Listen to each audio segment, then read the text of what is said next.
हे विधेयक सहकारी क्षेत्राच्या शिक्षणाच्या विकासासाठी सादर करण्यात आलेलं आहे, ज्यामुळे सहकार तत्वावरती आधारित उच्च शिक्षण संस्था स्थापन करणे शक्य होईल।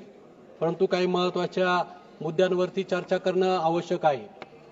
2025 हे आंतरराष्ट्रीय सहकार वर्ष आहे।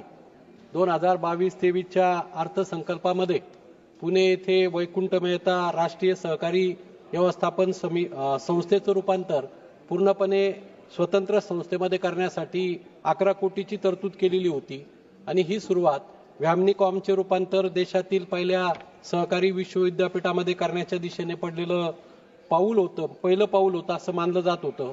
परंतु आज हे विश्वविद्यालय गुजरात राज्यातील आनंद या ठिकाणी होत आहे, याचा आम्हाला आनंदच आहे।